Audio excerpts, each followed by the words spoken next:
मतलब फाउंडर्स और कंपनी के बारे में थोड़ा और डिस्कशन करते हैं।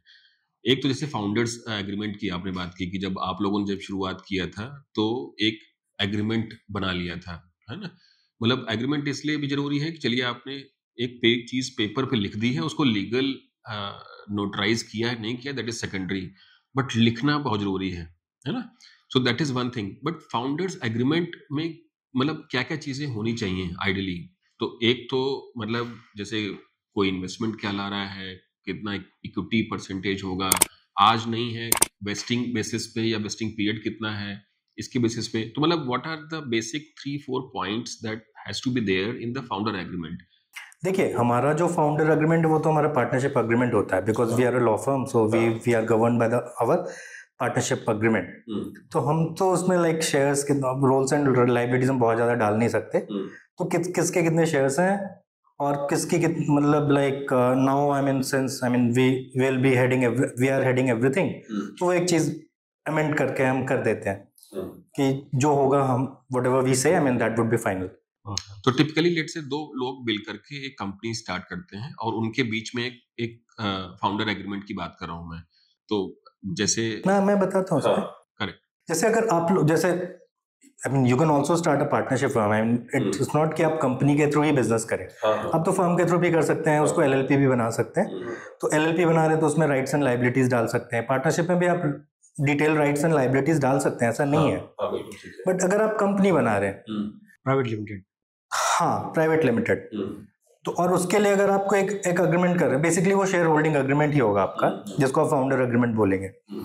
उसमें आप डालिए एग्जिट क्लॉजेस, डालिए कितने कि आपकी मैनेजमेंट में कितना रिप्रेजेंटेशन होगा, डालिए कितने मतलब एक चीज तो फैक्ट है कि अगर आप 51 कर रहे हैं, आप 49 कर रहे हैं, तो definitely he will have a bigger hand, so वो तो फैक्ट है। लेकिन अगर आप 74 और वो 26 कर रहे हैं, तब उनका आपका बहुत बड़ा बिगर हैंड होगा, क्योंकि थर्ड फोर्थ मेजॉरिटी तो आपकी है। तो स्पेशल रेजोल्यूशन आप पास कर सकते हैं, वो नहीं कर सकते। बट जैसे मतलब सिंस आपने मेंशन किया partnership firm, private limited firm, तो मुझे लगता है कि मैं ऑडियंस को ये भी थोड़ा सा बताना चाहता हूँ कि मतलब what are the categorization of making the firm also. जैसे एक प्रोप्राइटरशिप फर्म है ना, एक एलएलपी या लिमिटेड लायबिलिटी फर्म है, और एक है प्राइवेट लिमिटेड फर्म। उसके अलावा भी फर्म या कंपनी फॉर्मेशन के तरीके हैं जो कि लिमिटेड है।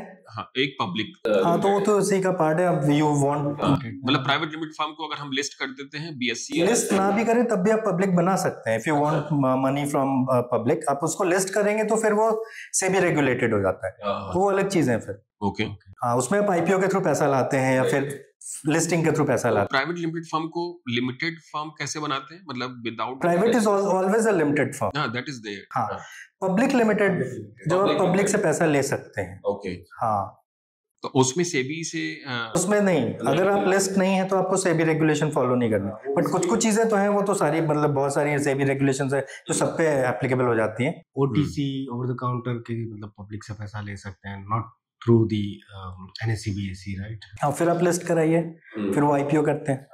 हाँ, फिर उसके बाद लिस्टिंग होगी, फिर ट्रेड चलता है।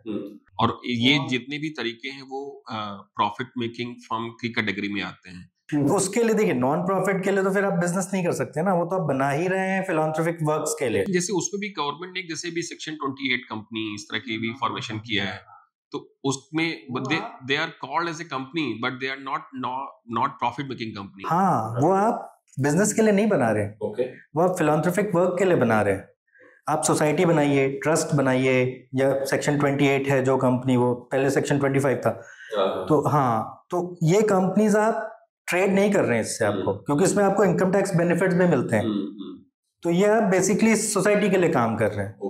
ये पब्लिक चैरिटेबल पर्पसेस होते हैं, इसके लिए चैरिटेबल काम के लिए बनाते हैं। तो वो एक अलग चीज है, वो बिजनेस आप जैसे ये उसमें तो बना नहीं सकते अपना, आप अपनी कंपनी उसमें चला ही नहीं सकते अपनी कंपनी आप। हाँ, अगर पार्टनरशिप फर्म होता तो चला सकते थे, एलएलपी होता तो चला सकते थे। इनफैक्ट आप as an owner, single owner वो भी चला सकते थे। और हाँ, प्रोप्राइटर में तो I mean there is no legal entity at all. Proprietor में you are the only legal entity. आपका एक गुडविल मिल जाता है जो आपका नाम होगा, वो है, लेकिन जो भी होगा सब आप ही हैं बेसिकली। आपका पैन भले अलग हो जाता है लेकिन लीगल एंटिटी सेपरेट नहीं है, आप हैं। बस उसके नाम पे जीएसटी रजिस्ट्रेशन या हाँ वो सब हो जाता है। पार्टनरशिप फर्म में भी कोई लीगल एंटिटी सेपरेट नहीं होता, उसमें भी जो सारे पार्टनर्स हैं वो इंडिविजुअली या सेवरली लायबल हो जाते हैं। LLP is a separate legal entity however, और company is a separate legal entity. तो अगर कोई सू करता है तो उनको सू करेगा, आपको इंडिविजुअली सू नहीं करेगा, unless I mean there is lifting of corporate veil, वो एक अलग कॉन्सेप्ट है। भाई आप जो है वो एग्जिट क्लॉज वाला डिस्कशन करते हैं।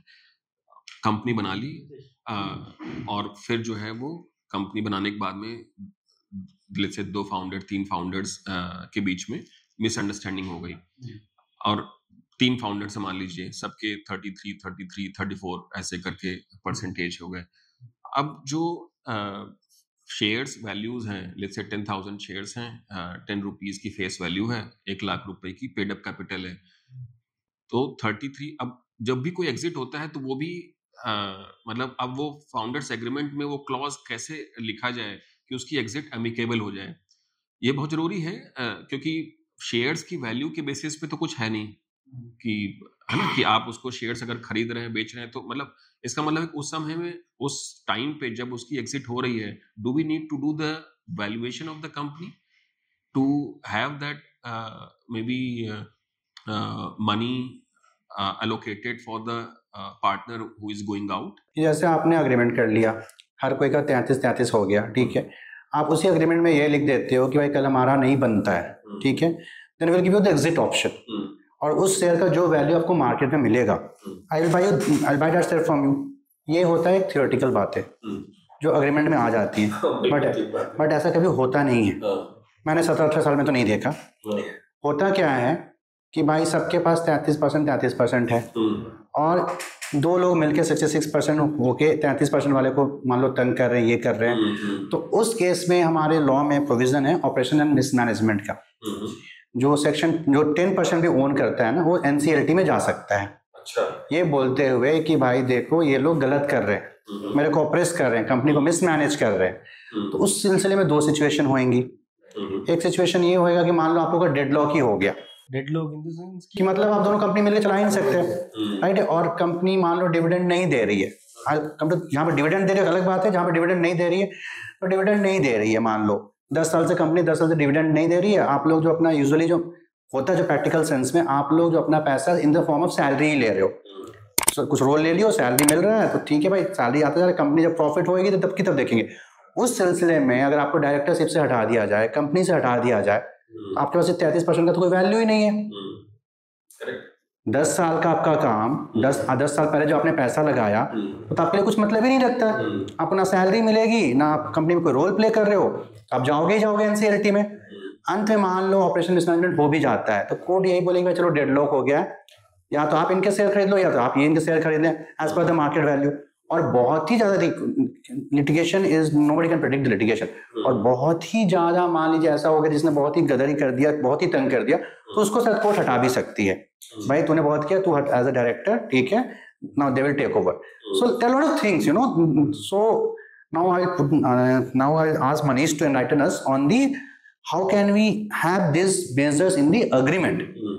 वो जो आपने बोला कि वैल्यूएशन, देखिए आप वैल्यूएशन के क्लॉजेस आप उसमें डाल सकते हैं एग्जिट क्लॉजेस में ऑलरेडी, कि आप फ्यूचर में जो एग्जिट करेंगे वो इसी वैल्यू, एक फॉर्मूला भी डाल सकते हैं, ऐसा नहीं है, ये फॉर्मूला पे ही डिसाइड होगा कि इवेंचुअली वैल्यूएशन क्या होगा, और उस चीज पे आप एग्जिट करेंगे जिसको भी एग्जिट करना है।